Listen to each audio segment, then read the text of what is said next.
Hello student, how are you? My name is NN Pandey. Science Mantra में आपका स्वागत करता हूँ। Today we are going to discuss about matter। जो आज का हमारा टॉपिक है वो मैटर है। तो आज जो हम पढ़ने वाले हैं वो मैटर के बारे में पढ़ने वाले हैं। आपको बताना चाहूँगा कि वीडियो के अंत तक आप जरूर बने रहिएगा। अगर वीडियो आपको पसंद आता है तो वीडियो को लाइक करिएगा और चैनल को सब्सक्राइब करके बेल आइकन को जरूर प्रेस करिएगा, जिससे आपको नए नए वीडियोस की नोटिफिकेशन मिलती रहे। तो आइए चैप्टर स्टार्ट करते हैं। तो सबसे पहले हमें जानना होगा कि मैटर क्या चीज़ होता है, कौन सी चीज़ को हम कहेंगे matter. What is a matter? तो all the things whatever we see around us is made up by the matter. जितनी भी चीज़ें हम देखते हैं अपने चारों तरफ वो कहीं ना कहीं किससे बनी हुई हैं? मैटर से बनी हुई हैं, मैटर से मिलकर के बनी हुई हैं। फॉर एग्जांपल अगर लिया जाए तो हम अगर क्लाउड्स देख रहे हैं, बादल देख रहे हैं, तो वो भी क्या हैं? मैटर्स हैं। ऐसे अगर हम वाटर देख रहे हैं, पानी देख रहे हैं, तो वो उसकी बूंदें क्या हैं? किसकी बनी हुई हैं? मैटर से मिलकर के बनी हुई हैं। ऐसे ही अगर हम कोई एक पत्थर देख रहे हैं, ईंट देख रहे हैं, या कोई भी ऐसी चीज़ देख रहे हैं, तो वो सब क्या है? कहीं ना कहीं मैटर से मिलकर के बनी हुई हैं। ठीक है, तो हम कह सकते हैं कि एनीथिंग्स, इसका अगर डेफिनेशन देना हो हमें तो हम ये बोल सकते हैं कि anythings which can occupy the space and have a mass is called matter. यानी कि कोई भी ऐसी वस्तु जो क्या कर रही हो? स्पेस ले रही हो और जिसके अंदर मास हो, भार हो, उसे हम क्या कहेंगे? मैटर कहेंगे। फॉर एग्जाम्पल अगर लिया जाए तो मेरा ये जो मार्कर है आपको दिख रहा है, ये मार्कर भी क्या है? एक मैटर है, क्योंकि ये इसके अंदर भी क्या है? वेट है, और इसको जहां पर मैं रखूंगा वहां पर ये क्या करेगा? स्पेस लेगा। ऐसे ही ये बोर्ड क्या है? आपका जो व्हाइट बोर्ड है, ये व्हाइट बोर्ड क्या है? ये भी एक मैटर है, क्योंकि इसके अंदर भी वेट है और ये भी क्या कर रहा है? स्पेस ले रहा है। ऐसे ही अगर हम मिट्टी के कण को ले तो वो भी क्या है? आपका मैटर है। अगर आप सैंड का एक पार्टिकल्स लीजिए तो पार्टिकल भी आपका क्या होगा? एक मैटर होगा। कम से कम इतना जो ये जो चीज़ें आपको दिख रही है, इतना तो उसका वो स्पेस लेगा ही, इतना स्पेस लेगा, और कुछ ना कुछ वेट जरूर हो उसका, भले ही वो माइक्रो में ही क्यों ना हो, लेकिन उसके अंदर कुछ ना कुछ वेट भी होगा। तो इसीलिए हम कहते हैं कि जितनी भी चीज़ें हैं हमारी चारों तरफ, उन्हें हम क्या कहेंगे? मैटर कहेंगे। बस उसमें क्या होना चाहिए? वो उसके अंदर वेट होना चाहिए और वो क्या कर रहा हो? स्पेस ले रहा हो।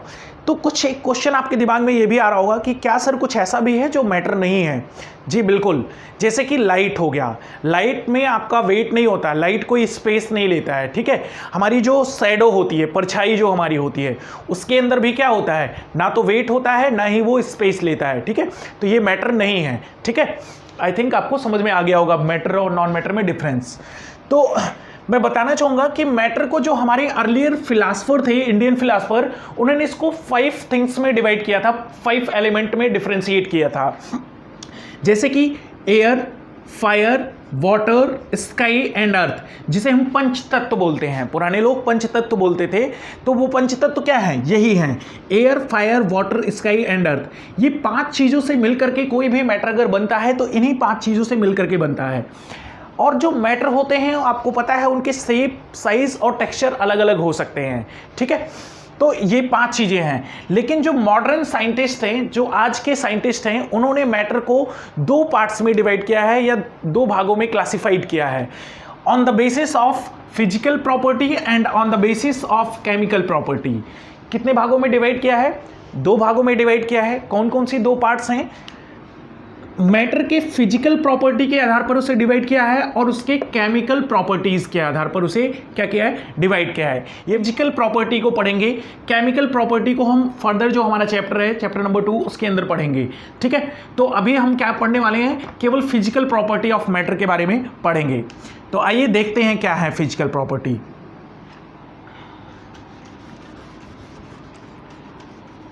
ठीक है,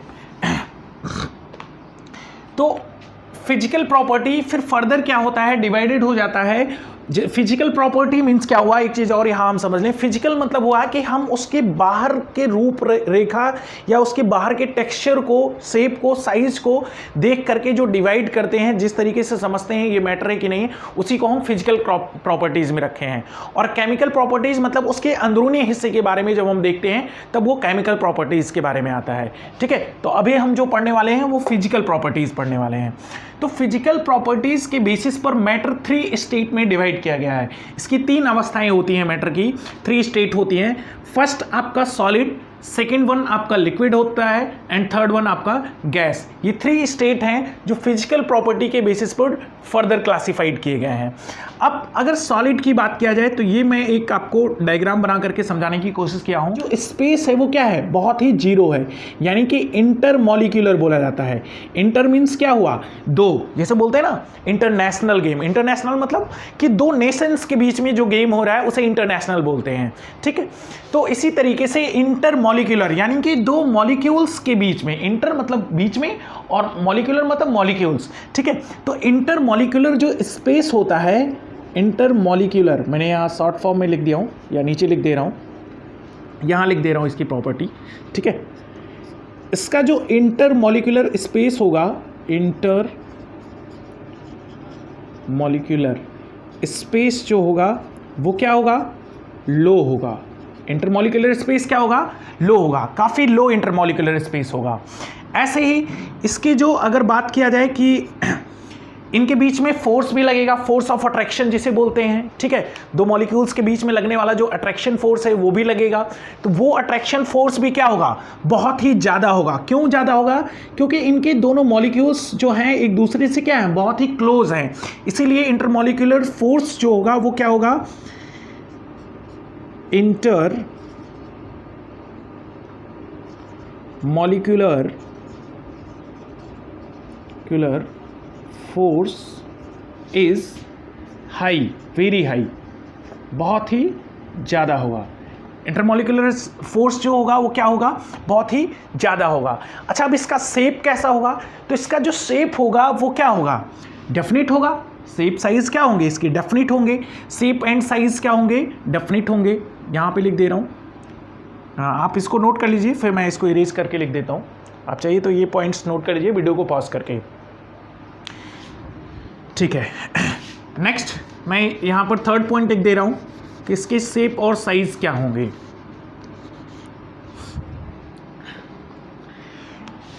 थर्ड पॉइंट, इसका जो शेप होगा, शेप एंड साइज क्या होंगे, फिक्स्ड होंगे। फिक्स्ड होंगे कि नहीं, शेप और साइज क्या होगा, फिक्स होगा। अब लेकिन एक चीज़ है, ये एक कंडीशन होता है इसके अंदर, कुछ ऐसे एक्सेप्शंस भी हैं जो सॉलिड तो हैं लेकिन जब उनके ऊपर एक्सटर्नल फोर्स लगाया जाता है तो for the temporary time beings के लिए उनके शेप या साइज में क्या हो जाता है, डिफरेंस आ जाता है। जैसे कि अगर एग्जांपल लिया जाए रबड़ का, रबड़ आप लोग अगर उसको खींचोगे तो उसका हो सकता है वो इतना मोटा हो और जब हम उसको खींचें तो वो पतला हो जाए, ठीक है। तो उसके शेप में क्या हुआ, शेप में भी डिफरेंस आ गया और उसके साइज में भी क्या हुआ, डिफरेंस हो गया। फिर लेकिन जैसे ही हम एक्सटर्नल फोर्स रिमूव करते हैं वापस से वो अपनी पुरानी अवस्था में आ जाता है, ठीक है। तो एक कुछ एक्सेप्शन है जो एक्सटर्नल फोर्स अप्लाई करने के बाद में कुछ सॉलिड होते हैं उनके शेप और साइज क्या होते हैं, मतलब चेंज हो जाते हैं, ठीक है। तो ये हो गया आपका किसका, सॉलिड की प्रॉपर्टी। ऐसे ही अगर हम बात करें किसकी प्रॉपर्टी के बारे में, लिक्विड की प्रॉपर्टीज़ के बारे में, तो लिक्विड की प्रॉपर्टी क्या हो सकती है, मैं यहाँ पे लिख दे रहा हूँ लिक्विड की प्रॉपर्टी। फर्स्ट, लिक्विड की प्रॉपर्टी आप लोग देख रहे होंगे कि इनके जो बीच में स्पेस है 2 मॉलिक्यूल्स के बीच में, वो स्पेस क्या है, ज़्यादा है किसकी अपेक्षा, सॉलिड की अपेक्षा। यानी कि हम कह सकते हैं कि intermolecular space is more than solid, ठीक है। तो इंटरमॉलिक्यूलर स्पेस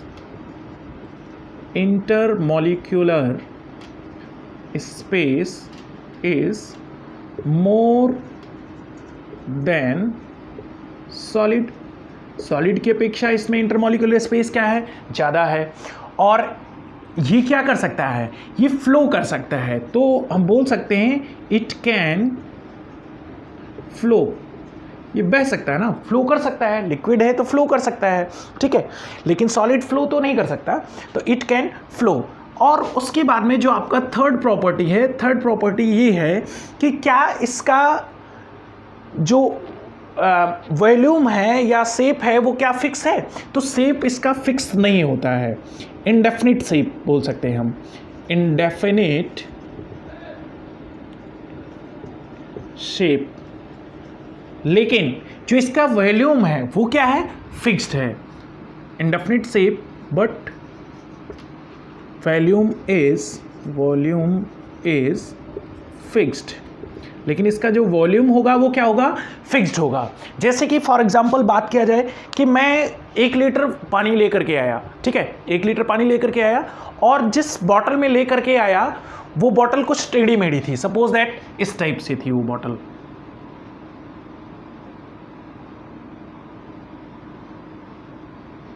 इस टाइप से थी, 1 लीटर वाटर था इसके अंदर, ठीक है, ये 1 लीटर पानी है। अब मैं इसको जब लेकर के आया मैंने एक दूसरे कंटेनर में इसको डाल दिया, एक दूसरे क्या किया, कंटेनर में इसको डाल दिया। अब इसका जो शेप था वो चेंज हो गया, पहले इस टाइप से आपको दिख रहा होगा शेप इसका, अभी इसमें क्या हो गया, चेंज हो गया टोटल। लेकिन इसकी जो वॉल्यूम थी, यानी कि ये 1 लीटर था, 1 लीटर था, तो क्या ये चेंज हो गया, ये भी तो 1 ही लीटर है ना, इसकी भी जो वॉल्यूम है वो क्या है, 1 लीटर है, लेकिन शेप क्या हो गया, इसका चेंज हो गया। यानी कि हम बोल सकते हैं कि लिक्विड को अगर हम किसी कंटेनर में रखते हैं या जिस कंटेनर में रखते हैं उसी का ये शेप ले लेता है, लेकिन वॉल्यूम क्या होगा, उसका फिक्स होगा, वॉल्यूम में कमी नहीं होगी, ठीक है। तो ये इसके प्रॉपर्टीज़ हो गए। ऐसे अगर इनके बीच की स्पेस की बात, अच्छा स्पेस हो गया, इनके बीच के इंटरमॉलिक्यूलर फोर्स की बात किया जाए तो इंटरमॉलिक्यूलर फोर्स क्या होगा, कम होगा, क्योंकि मॉलिक्यूल्स क्या क्या है, दूर दूर हैं, और अगर मॉलिक्यूल्स दूर दूर हैं यानी कि उनके बीच का जो फोर्स होगा या उनके बीच जो लगने वाला अट्रैक्शन फोर्स है वो क्या हो जाएगा, कम हो जाएगा, जिसकी वजह से ही ये क्या कर सकते हैं, फ्लो कर सकते हैं, यानी कि इनके मॉलिक्यूल्स इधर उधर ट्रेवल कर सकते हैं। तो इंटरमॉलिक्यूलर फोर्स क्या होगा, लो होगा, inter molecular force is low, किसकी अपेक्षा, सॉलिड की अपेक्षा, ठीक है। तो ये आपको समझ में आ गया होगा। लिक्विड के अंदर इंटरमॉलिक्यूलर स्पेस क्या होगा, ज़्यादा होगा सॉलिड की अपेक्षा। इट कैन फ्लो, ये फ्लो कर सकते हैं। इनका जो शेप होगा वो इंडेफिनिट होगा, लेकिन इनकी जो वॉल्यूम होगी वो क्या होगी, वॉल्यूम फिक्स होगी। इंटरमॉलिक्यूलर फोर्स जो होगा वो क्या होगा, लो होगा, ठीक है। तो ये कुछ प्रॉपर्टी थे आपके लिक्विड के। ऐसे बात करते हैं अगर गैस की बात किया जाए, आप इसको नोट करना चाहते हैं तो वीडियो को पॉज करके नोट कर लीजिए, ठीक है। अब बात करते हैं गैस की।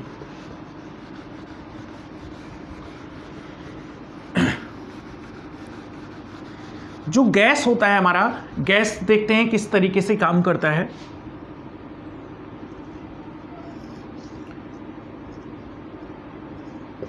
ये हमारा क्या है, गैस है, ठीक है। तो गैस के मॉलिक्यूल्स आपको दिख रहे होंगे बहुत ही दूर दूर हैं, यानी कि पहला तो ये हो गया प्रॉपर्टीज का कि गैस के जो शेप और साइज की पहले बात कर लेते हैं। तो गैस का ना तो डेफिनेट शेप होता है ना ही डेफिनेट साइज होता है, यानी कि indefinite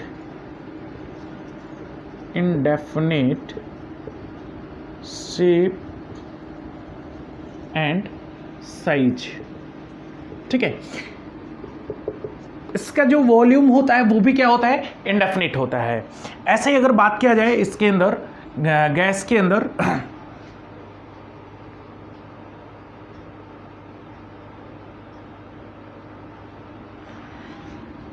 indefinite shape and size and also indefinite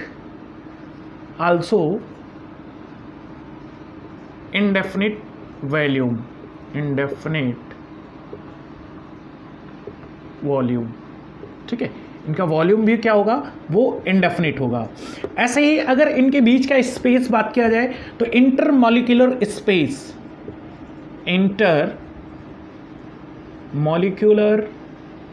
space क्या है, इसमें ज़्यादा है। आपको दिख रहा होगा कि इसके जो मॉलिक्यूल्स हैं गैस के वो दूर दूर हैं, तो इंटरमॉलिक्यूलर स्पेस क्या होगा, very low in comparison to, मैंने शॉर्ट फॉर्म में कंपेरिजन लिखा हुआ है, in comparison to liquid and solid और लिक्विड के कंपेरिजन में इसका जो मॉलिक्यूल्स का स्पेस होगा वो क्या होगा, काफ़ी कम होगा। ऐसे ही थर्ड प्रॉपर्टी की अगर बात किया जाए, इसकी थर्ड प्रॉपर्टीज़ के बारे में, तो इंटरमॉलिक्यूलर फोर्स क्या होगा, वो भी बहुत कम होगा, यानी कि लगभग 0 के बराबर होगा, इसीलिए इसके मॉलिक्यूल्स ट्रेवल करते रहते हैं इधर उधर। तो इंटरमॉलिक्यूलर स्पेस जो होगा, molecular intermolecular force is very low, या बहुत ही मिनिमम, मतलब जीरो के बराबर लगभग होगा, नगण्य होगा। ठीक है, तो ये जो थे ये इसकी प्रॉपर्टीज़ थी, इसके स्टेट के आधार पर जो डिवाइड किया गया था उसमें ये गैस की प्रॉपर्टीज़ थी। ठीक है, तो आई होप आपको ये चीज़ें समझ में आ गया होगा। आप चाहें तो इस चीज़ को वीडियो पॉज करके नोट कर सकते हैं। फिर नेक्स्ट आगे हम लोग बात करते हैं।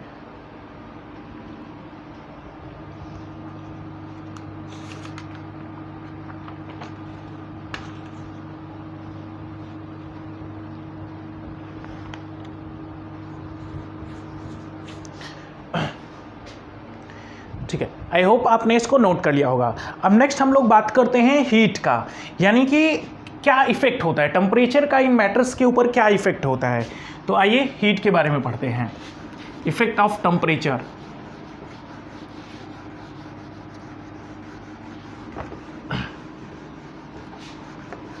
ठीक है, इफेक्ट ऑफ टेम्परेचर।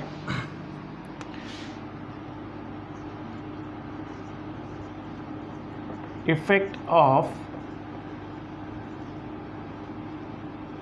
टेम्परेचर। अब यहां पे टेम्परेचर का मतलब केवल गर्म से मत लीजिएगा, केवल हीट से मत लीजिएगा। टेम्परेचर मीन्स होता है हीट एंड कोल्ड बोथ। ठीक है, तो यहां पर हीट एंड कोल्ड दोनों के बारे में हम पढ़ने वाले हैं कि किसी भी मैटर के ऊपर गर्म करने से या ठंडा करने से उस पर क्या इफेक्ट पड़ेगा। ठीक है, हीट केवल टेम्परेचर केवल हीट के लिए नहीं लिया जाना चाहिए। ठीक, तो आपको पता है अगर किसी भी मैटर को हीट प्रोवाइड किया जाता है या हीट दिया जाता है तो उनके बीच का जो इंटरमॉलिक्यूलर फोर्स होता है वो बहुत कम हो जाता है। इंटरमॉलिक्यूलर फोर्स क्या होता है, रिड्यूस हो जाता है या कम हो जाता है। इसका एक पॉइंट आप चाहे तो नोट कर लें, due to heat intermolecular force of any matter will reduce। ठीक है, हीट की वजह से किसी भी मॉलिक्यूल, किसी भी मैटर का इंटरमॉलिक्यूलर फोर्स जो होगा वो क्या हो जाएगा, कम हो जाएगा, काफ़ी कम हो जाता है। ठीक, अब आइए देखते हैं क्या होता है। हम लोगों को पता है हमारे पास में 3 स्टेट होता है। एक होता है आपका सॉलिड, फिर एक होता है आपका लिक्विड, और एक होता है आपका gas. Solid, liquid and gas, ये 3 स्टेट होते हैं। तो अगर हम सॉलिड को गर्म करते हैं या सॉलिड को हीट प्रोवाइड करते हैं, उस टाइम पे क्या होता है, जब हम सॉलिड को हीट प्रोवाइड करेंगे तो ये किस में कन्वर्ट हो जाएगा, लिक्विड के उसमें, और इस प्रोसेस को बोलते हैं मेल्टिंग या फिर फ्यूज़न बोला जाता है। ठीक है, मेल्टिंग या फिर फ्यूज़न बोला जाता है हीट करने पर, ये चीज़ ध्यान रखिएगा। जैसे कि अगर हमारे पास में आइस है, बर्फ़ है, बर्फ़ का टुकड़ा जो बेसिकली हम लोग जानते हैं, बर्फ़ को अगर हीट मिलता है या वो गर्म होता है तो वो किस में कन्वर्ट हो जाता है, लिक्विड में, यानी कि वाटर के फॉर्म में कन्वर्ट हो जाता है। ठीक है, किस फॉर्म में कन्वर्ट हो जाएगा, वाटर के फॉर्म में। ऐसे ही जब लिक्विड को हम क्या करते हैं, लिक्विड को हीट प्रोवाइड करते हैं या गर्म करते हैं तो किस फॉर्म में कन्वर्ट हो, वेपोराइजेशन। ठीक है, हीट के फॉर्म में कन्वर्ट हो गया, वेपोराइजेशन, इसको वेपोराइजेशन बोलते हैं। ठीक, अब जैसे हम पानी को गर्म करते हैं तो भाप बनता है, तो इवेपोरेट हो रहा है, वेपोरेट हो रहा है, उसके जो भाप हो रहे हैं वो क्या हो रहे हैं, वेपोराइज हो रहे हैं। उसी को हम बोलते हैं कि लिक्विड को जब हीट प्रोवाइड किया तो किस में कन्वर्ट हो गया, गैस के अंदर कन्वर्ट हो गया। अब नेक्स्ट आता है, ये तो बात हो गई जब हीट हम प्रोवाइड करते हैं, लेकिन जब हम ठंडा करते हैं तब क्या होता है, जब हम गैस को ठंडा करेंगे तब वो किस में कन्वर्ट होगा, लिक्विड में, जिसे हम बोलते हैं कंडेंसेशन। कंडेंसेशन आप लोग देखते होंगे जब वाष्प बन करके क्या होता है, जो हमारा वाटर साइकिल है उसमें क्या होता है, पानी पृथ्वी से, अर्थ से हमारे क्या होता है, इवोपरेट होकर के ऊपर स्काई में जाता है, आसमान में जाता है, वहाँ पर कंडेंसेट होता है, यानी कि ठंडा होता है वो भाप, और फिर से पानी की बूंदों के रूप में फिर वापस से क्या होता है, अर्थ पर आ जाता है। तो वो प्रोसेस इसी थ्रू होता है। ठीक है, तो उसे हम लोग क्या कहते हैं, कंडेंसेशन। ऐसे ही जब लिक्विड को हम लोग ठंडा करते हैं तब किस में कन्वर्ट हो जाता है, सॉलिड में, जिसे सॉलिडिफिकेशन बोला जाता है, सॉलिडिफिकेशन। ठीक है, इस प्रोसेस को क्या बोलते हैं, सॉलिडिफिकेशन। जैसे कि हम लोग क्या करते हैं, फ्रिज में आप लोग देखते होंगे कि पानी रख दिया जाता है और वो पानी क्या हो जाता है, फ्रीजर के अंदर बर्फ़ बन जाता है, आइस क्यूब बन जाते हैं। वो कौन से प्रोसेस से होता है, इसी प्रोसेस से होता है, सॉलिडिफिकेशन से। तो उस टाइम हम क्या करते हैं, उस पानी को गर्म करते हैं या ठंडा करते हैं ना, तो ठंडा करने से वो किस में कन्वर्ट हो जा रहा है, सॉलिड के अंदर। ठीक, तो ये इसके ऊपर टेम्परेचर का इफेक्ट होता है, जब उसको हीट किया जाता है या जब उसको कोल्ड किया जाता है। अब एक चीज़ आता ये है कि क्या हम गैस से डायरेक्ट, क्या हम सॉलिड से डायरेक्ट किसी चीज़ को गैस में कन्वर्ट कर सकते हैं, किसी चीज़ को डायरेक्ट गैस से सॉलिड या सॉलिड से गैस में कन्वर्ट कर सकते हैं। ठीक है, आपके दिमाग में आ रहा है, कुछ आइडिया है कि कौन सा ऐसा मैटर है जो डायरेक्ट क्या होता है, सॉलिड से गैस में कन्वर्ट हो जाता है, यानी कि जब उसको हम हीट प्रोवाइड करते हैं तो वो लिक्विड में चेंज नहीं होता है, ऐसा कौन सा चीज़ है जी, ऐसा जो है वो कपूर है। ठीक है, कपूर को हम लोग क्या करते हैं, अगर आप देखें तो कपूर को अगर हम गर्म करें तो वो क्या होगा, कपूर को जलाने पर क्या उसमें लिक्विड फॉर्म में कन्वर्ट होता है, नहीं होता है, वो डायरेक्ट किस में चेंज हो जाता है, गैस में। ऐसे जो हमारा नेप्थलीन बॉल है, नेप्थलीन बॉल जो हम कपड़ों में रखते हैं, वाइट कलर का होता है, कपड़ों के बीच में रखा जाता है, ठीक है, that is called naphthalene ball. तो वो भी क्या होता है, उसको भी जैसे जैसे हीट मिलता है वो भी क्या होगा, डायरेक्ट गैस में कन्वर्ट हो जाएगा, ना कि लिक्विड बनेगा। ठीक है, तो इस प्रोसेस को क्या बोलेंगे, जो सॉलिड से डायरेक्टली गैस के अंदर कन्वर्ट हो रहा है, इस प्रोसेस को बोलते हैं sublimation. This process is called sublimation. इस प्रोसेस को बोलते हैं सब्लिमेशन। ठीक है, जो सॉलिड से डायरेक्ट किस में कन्वर्ट हो रहा है, गैस के अंदर, उसे हम सब्लिमेशन बोलते हैं। ठीक, अब देख लेते हैं कंप्रेशन का क्या इफेक्ट पड़ता है। जो गैस होता है हमारा, गैस के ऊपर कंप्रेशन, कंप्रेस करके, आपको पता हुआ है कि गैस को हम कंप्रेस कर सकते हैं, मतलब उसे दबा करके कहीं पे भी भरा जा सकता है। तो क्या इफेक्ट होता है, अगर हम किसी गैस को, सपोज दैट ये गैस है, गैस के मॉलिक्यूल्स हैं एक कंटेनर में भरे हुए हैं, और इस गैस के मॉलिक्यूल्स को हमने क्या किया, पिस्टन से कंप्रेस कर दिया। ठीक है, ये गैस है, गैस मॉलिक्यूल है, इसको हमने क्या किया, पिस्टन से कंप्रेस किया। तो जैसे ही मैं पिस्टन से इसको कंप्रेस करूंगा, वैसे क्या होगा, ये कंप्रेस होने के बाद में लिक्विड में चेंज हो जाते हैं। यानी कि जब हम गैस को कंप्रेस करते हैं तो किस में चेंज हो जाएंगे, लिक्विड में चेंज हो जाएंगे। फॉर एग्जाम्पल अगर लिया जाए तो हमारे घरों में आता है क्या चीज़, एलपीजी, और एक फ्यूल यूज होता है जिसे हम बोलते हैं CNG, compress natural gas, liquefied petroleum gas. आप लोगों ने देखा होगा कि जो सिलेंडर होता है उसको जब आप हिलाइए तो ऐसा लगता है उसके अंदर कोई लिक्विड भरा हुआ है, ना कि गैस। ठीक है, तो वो क्यों भरा हुआ क्यों है, क्योंकि उसको कंप्रेस करके भरा गया है उस गैस को, जिसकी वजह से वो किस में चेंज हो गया है, लिक्विड में। और जैसे जैसे ये प्रेशर रिलीज होता है वैसे वैसे वो कैसे किस में कन्वर्ट हो जाता है, गैस में कन्वर्ट होता चला जाता है। ठीक है, तो ये इसका क्या था, एक कंप्रेशन था गैस का, अगर हम कंप्रेस करें तो वो किस में कन्वर्ट हो जाएगा, लिक्विड में कन्वर्ट हो जाएगा। अब थोड़ा सा हम देख लेते हैं टेम्परेचर स्केल के बारे में। तो अगर आप इसको नोट करना चाहते हैं तो वीडियो को पॉज करके नोट कर लीजिए, और कमेंट बॉक्स में आप कमेंट जरूर करते रहें। आप एक मुझे कमेंट करके बताएंगे कि कपूर और नेप्थलीन बॉल के अलावा और कौन सा ऐसा सब्सटेंस है जिसे हम डायरेक्टली सॉलिड से गैस में कन्वर्ट कर सकते हैं। मुझे आपके आंसर की रिक्वायरमेंट है, आपका आंसर मैं कमेंट बॉक्स में देखना चाहता हूं। आप कमेंट करके आप मुझे बताइए। ठीक है, तो ये आपका हो गया, आप इसको नोट कर लीजिए।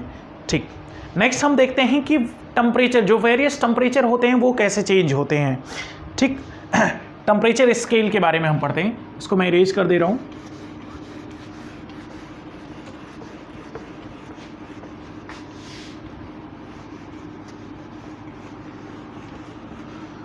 ठीक है, वेरियस टेम्परेचर स्केल,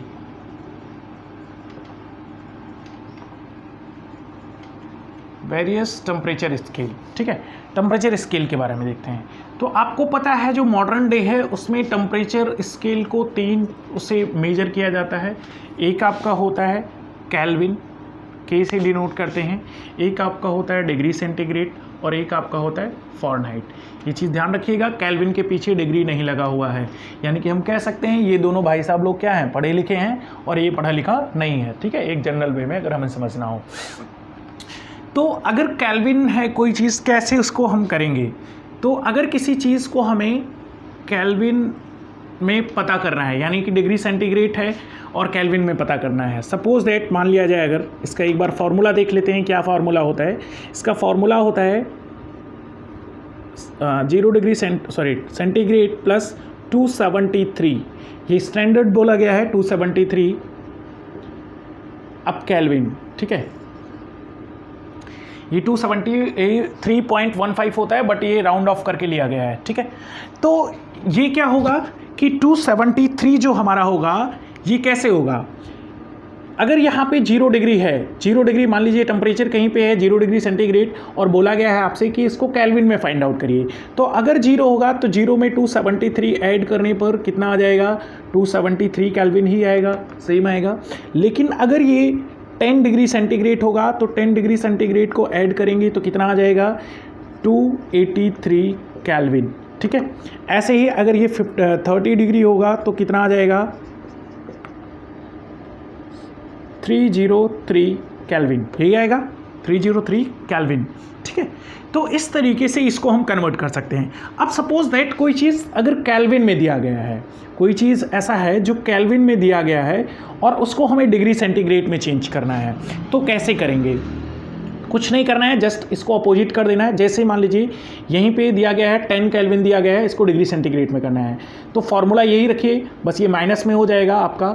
तो 0 डिग्री सेंटीग्रेड इक्वल टू यहाँ पे 10 कर देते हैं, 10 माइनस 273, अब ये क्या हो जाएगा आपका, माइनस हो जाएगा, माइनस हो जाएगा कि नहीं, तो ये कितना बचेगा, -2 कितना 63 डिग्री सेंटीग्रेड। ठीक है, तो ये केल्विन में चेंज हो गया आपका। ऐसे ही नेक्स्ट बात करते हैं,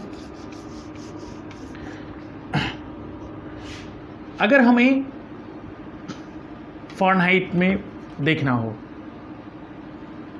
ठीक है, अगर हमें किस में देखना हो, फ़ारेनहाइट में देखना हो, तो इसके लिए फॉर्मूला है 9/5 इंटू डिग्री सेंटीग्रेड प्लस 32